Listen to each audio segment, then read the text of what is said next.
বিসমিল্লাহির রহমানির রহিম। সম্মানিত দর্শক শ্রোতা ভাই এবং বোনেরা, আমি এখন আপনাদেরকে সূরা ইউনূসের 28, 29 এবং 30 নম্বর আয়াতের বাংলা তর্জমা পড়ে শোনাবো ইনশাআল্লাহ।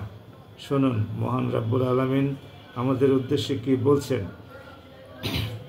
স্মরণ করো, যেদিন আমি তাদের সবাইকে আমার সামনে একত্রিত করব, অতঃপর যারা আমার সাথে শরিক করেছে আমি তাদের বলবো, তোমরা এবং যাদের তোমরা শরিক করেছ স্ব স্থানে অবস্থান করো।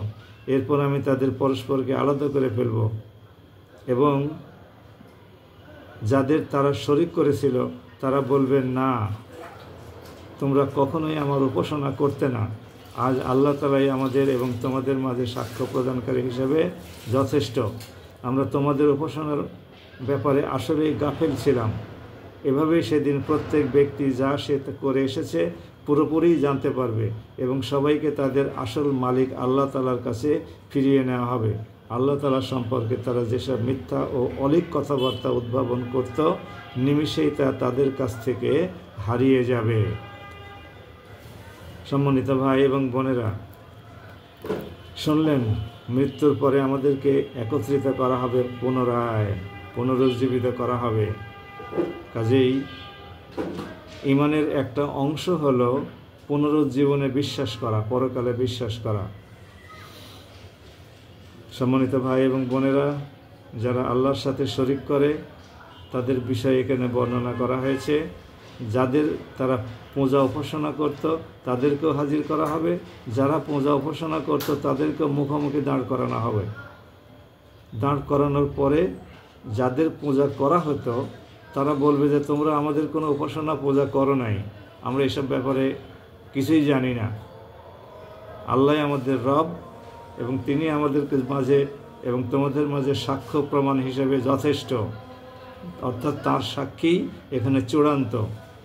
তাহলে এখন বুঝুন, যারা আল্লাহর সাথে শরিক করেছে তাদের পরিণতি কি হবে। আসুন আমরা আল্লাহকে এক, অদ্বিতীয়, পরমুখাপেক্ষীহীন, অসমতুল্য, কারোর সাথেই উনি সমকক্ষ নন, কারোর সাথেই তুল্য নন, এভাবে এরকমই বিশ্বাস স্থাপন করি এবং যতটুকু সম্ভব নেক আমল করি, পাপ কার্য এড়িয়ে চলি আর ঘন ঘন তওবা করি, সকাল বিকাল ইস্তেগফার করি। শুধু আস্তাগফিরুল্লাহ এটুকু পড়লেই ইস্তেগফারের হক আদায় হয়ে যায়, শুধু আস্তাগফিরুল্লাহ। আসুন চলতে ফিরতে অজু ছাড়া, অজু অবস্থায় আস্তাগফিরুল্লাহ পড়ি এবং আল্লাহর কাছে আল্লাহুম্মা গফিরলি, আল্লাহর কাছে ক্ষমা প্রার্থনা করি। তাহলে পরে আশা করা যায় দয়াময় আল্লাহ আমাদেরকে ক্ষমা করতে পারেন। ক্ষমা তার সম্পূর্ণ ইচ্ছার উপরে নির্ভর করে। আল্লাহ যাকে ইচ্ছা তাকে ক্ষমা করতে পারেন, যাকে ইচ্ছা শাস্তি দিতে পারেন এবং এ ব্যাপারে তাঁর সিদ্ধান্তই চূড়ান্ত। তার সিদ্ধান্তের বিরুদ্ধে অবস্থান নেওয়ার মতো ক্ষমতা কারোর নাই।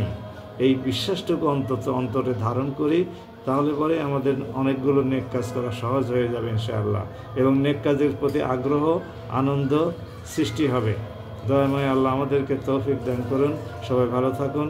আমার এই ইউটিউব চ্যানেল ডক্টর আতাউরস অ্যানালিসিস নাম দিয়ে দয়া করে আপনারা যদি সাবস্ক্রাইব করেন এবং বেল বাটনে ক্লিক করে রাখেন, তাহলে নোটিফিকেশন চলে যাবে আমি ভিডিও পোস্ট দেওয়ার সাথে সাথে। আল্লাহ আমাদের সবাইকে তৌফিক দান করুন। আসসালামু আলাইকুম ওয়া রাহমাতুল্লাহ।